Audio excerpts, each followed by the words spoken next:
Sallallahu ala Muhammad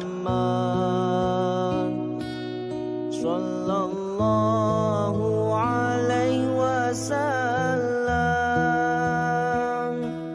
Sallallahu ala Muhammad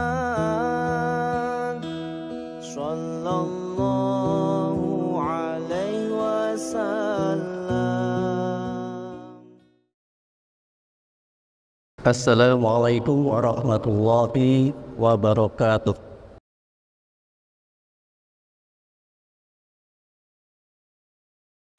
Alhamdulillah, Alhamdulillah, Alhamdulillah.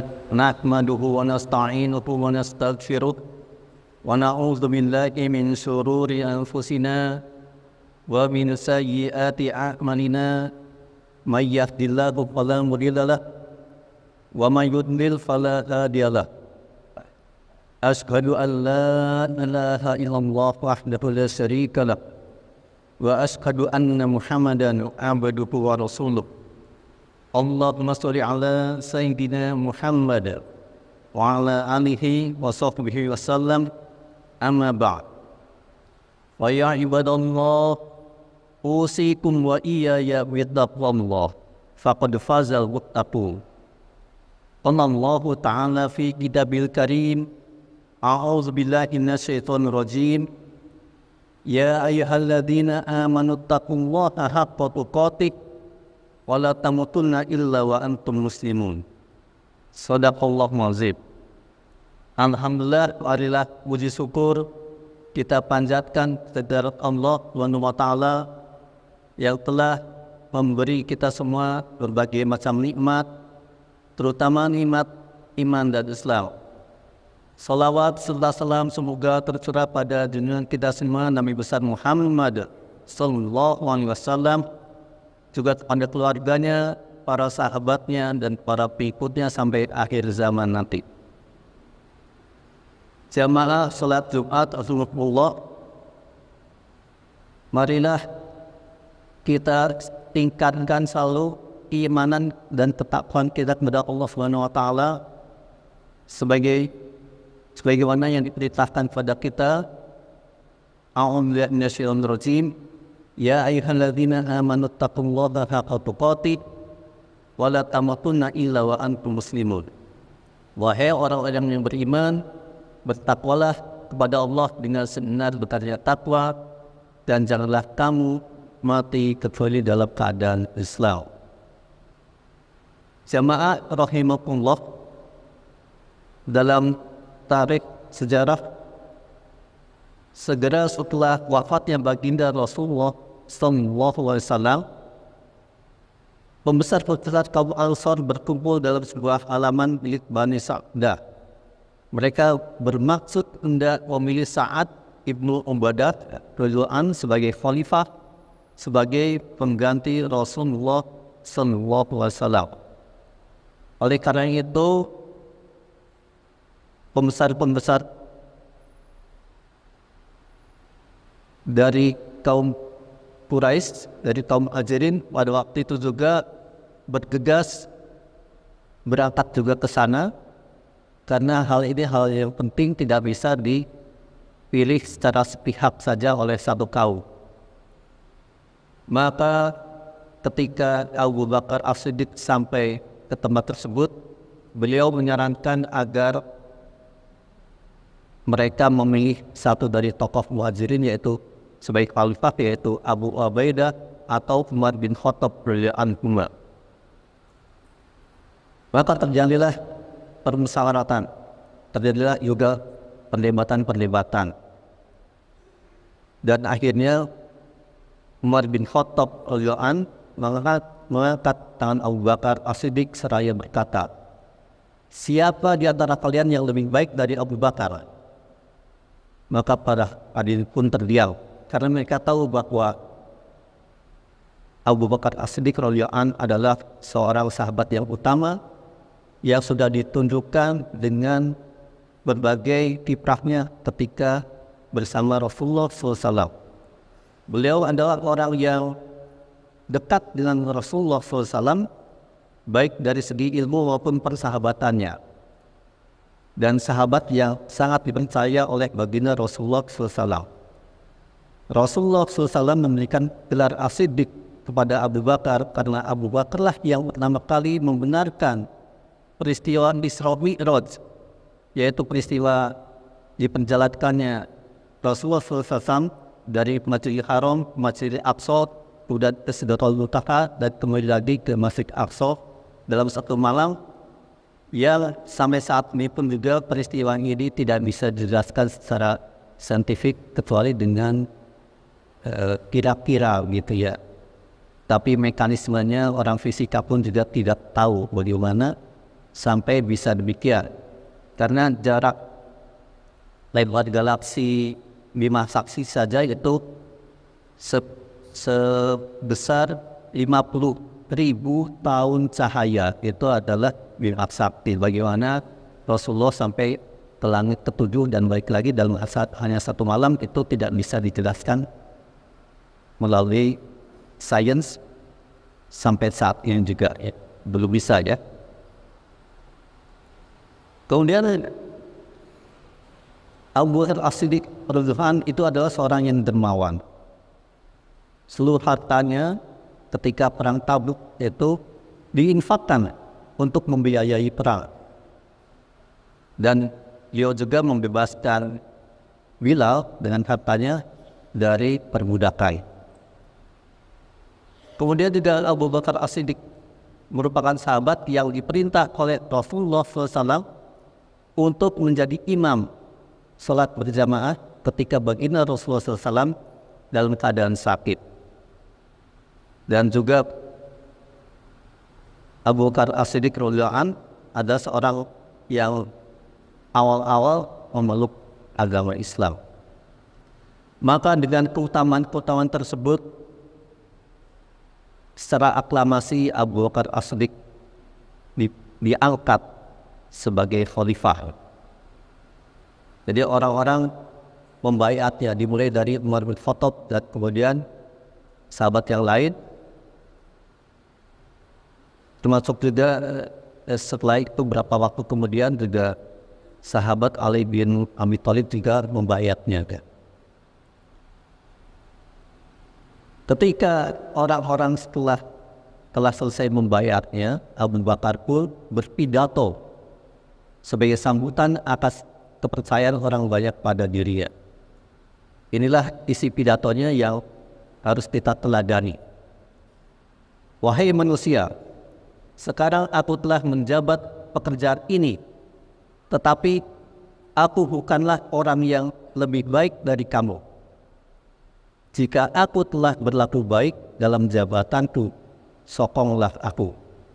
Namun jika aku berlaku salah, tegakkanlah aku kembali.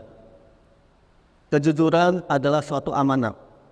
Kedustaan adalah suatu khianat. Orang yang kuat di antara kamu di sisiku lemah, karena akan aku tarik darinya untuk hak yang lemah. Orang yang lemah di sisimu, di sisiku ia kuat, sehingga akan kuberikan haknya dari yang kuat. Insya Allah, taatlah kepadaku selama aku taat kepada Allah dan Rasul-Nya. Namun jika aku melanggar perintah Allah dan Rasul, tidak usah kamu benci aku. Inilah pidato Abu Bakar As-Siddiq di awal pemerintahannya, yang sekarang sering juga dipakai oleh orang-orang yang akan memimpin pidato ini ya. Abu Bakar As-Siddiq hanya bertugas selama kurang lebih 2,5 tahun. Jadi singkat sekali ya. Selama menjalankan tugas sebagai khalifah, ada beberapa teladan yang sudah diberikan oleh Abu Bakar As-Siddiq radhiyallahu anhu. Pada awal kekhalifahannya belum ada sistem penggajian khalifah, sehingga Abu Bakar As-Siddiq radhiyallahu anhu masih berdagang di sela-sela waktunya ketika keluarganya memerlukan untuk dinafkahi. Hal ini tentu sedikit banyak akan berdampak pada pelayanannya terhadap publik. Karena itu kemudian Umar bin Khattab mengusulkan agar khalifah itu diberikan gaji. Dan pada saat itu ditawarkan oleh Umar bin Khattab 500 dirham sebulan. Dan ini pada saat itu adalah jumlah yang besar. Tetapi ini ditolak oleh Abu Bakar karena dinilai terlalu besar. Kemudian ketika ditanya, maka Abu Bakar hanya meminta agar digaji sebesar separuh domba per hari, sekedar untuk mencukupi kebutuhan makan keluarganya. Nah, inilah teladan yang perlu kita ikuti juga. Kemudian inilah yang disepakati bahwa gaji Abu Bakar itu adalah sebesar separuh harga satu domba. Kemudian juga untuk pakaiannya juga ada jatahnya sebetulnya. Tetapi ketika suatu waktu pakaiannya masih bagus, jatah pakaiannya masih ada, dia tidak pakai untuk membeli pakaian yang baru, maka jatah itu dikembalikan lagi ke Baitul Mal. Kembalikan lagi ke Baitul Mal. Masya Allah.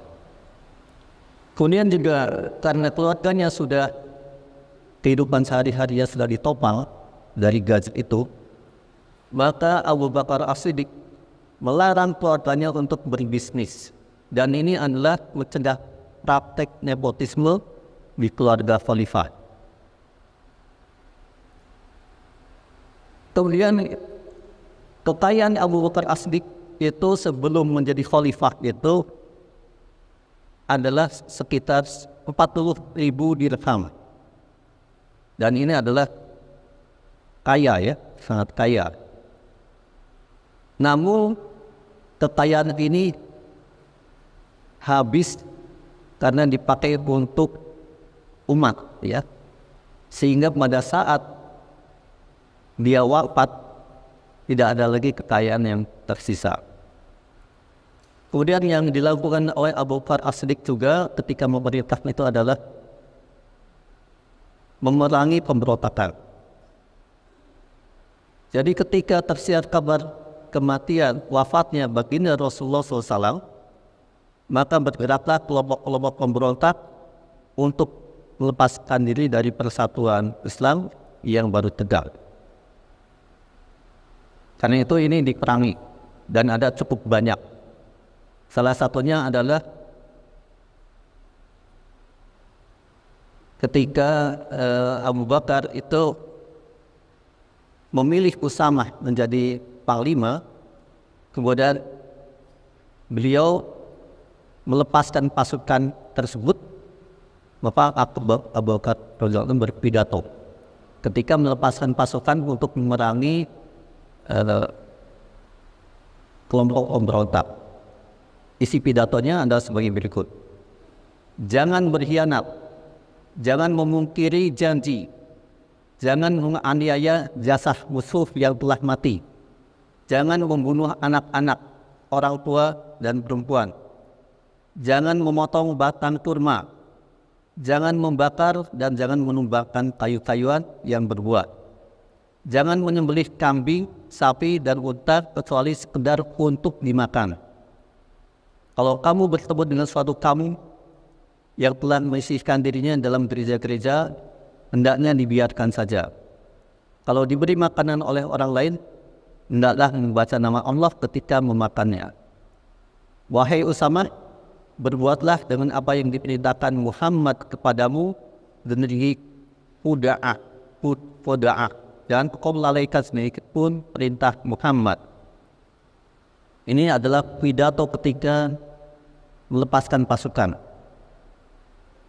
Jadi etika ketika berperang itu juga dipakai ya. Tidak sembarangan, tidak seperti yang kita lihat sekarang.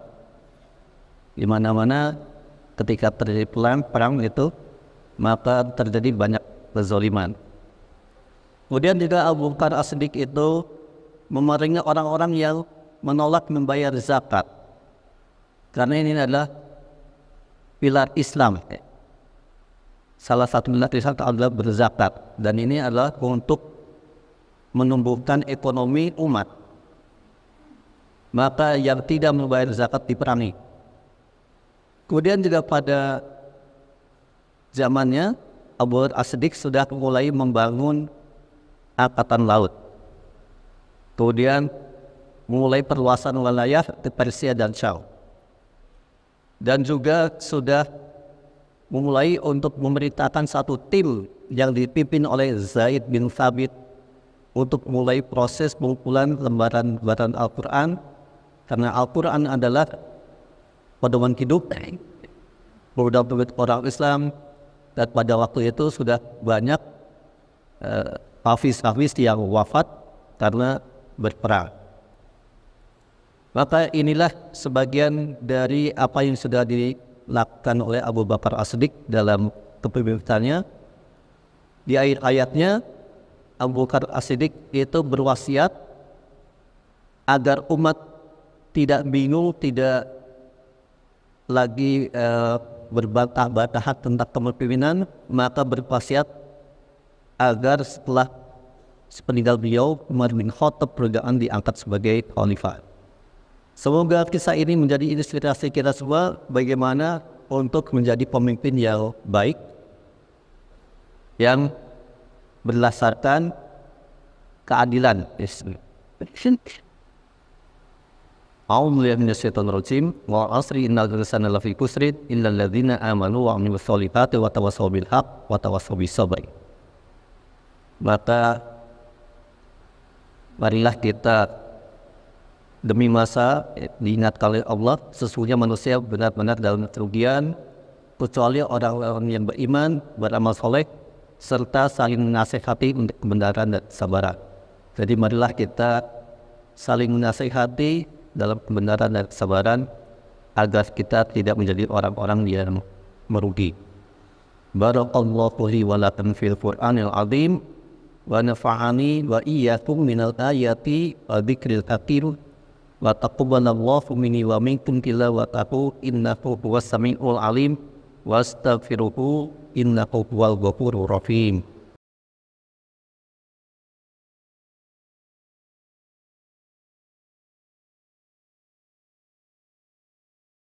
Alhamdulillah nahmaduhu wa nasta'inuhu wa nastaghfiruh wa na'udzu billahi min shururi anfusina wa min sayyiati a'malina may yahdihillahu fala mudilla lahu wa may yudlil fala hadiya lahu. Asyhadu an la ilaha illallah wahdahu la syarika lahu wa asyhadu anna Muhammadan abduhu wa rasuluh. Allahumma shalli ala sayyidina Muhammad wa ala alihi wasallam. Amma ba'd. Wa ya ibadallah usikum wa iya bittaqullah faqad fazal muttaqun. Qala Allah ta'ala fi kitabil karim a'udzu billahi minasyaitonir rajim. Innallaha wa malaikatahu yusholluna 'alan nabi ya ayyuhalladzina amanu shallu 'alaihi wa sallimu taslima. Allahumma shalli ala sayyidina Muhammad wa ala ali sayyidina Muhammad kama shallaita ala sayyidina Ibrahim wa ala ali sayyidina Ibrahim wa barik ala sayyidina Muhammad wa ala ali sayyidina Muhammad kama barakta ala sayyidina Ibrahim wa ala ali sayyidina Ibrahim fil alamin innaka Hamidum Majid.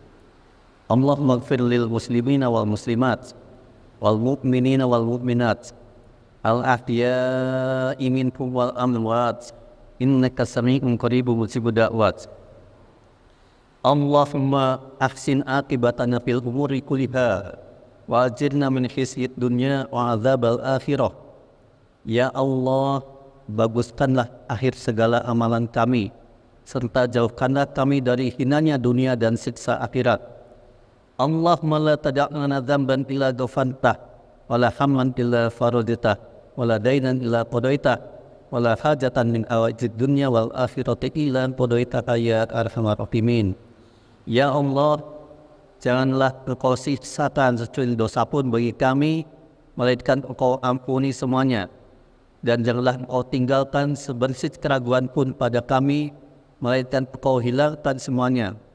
Dan janganlah engkau tinggalkan sepeser hutang pun pada kami, melainkan engkau lunasi semuanya. Dan janganlah engkau abaikan segala kebutuhan dunia dan akhirat kami, melainkan engkau penuhi semuanya, ya Zat yang Maha Pengasih. Rabbana taqabbal minna innaka antas samiul alim wa tub alaina innaka antat tawwabur rahim. Rabbana atina fid dunya hasanah wa fil akhirati hasanah wa qina adzabannar.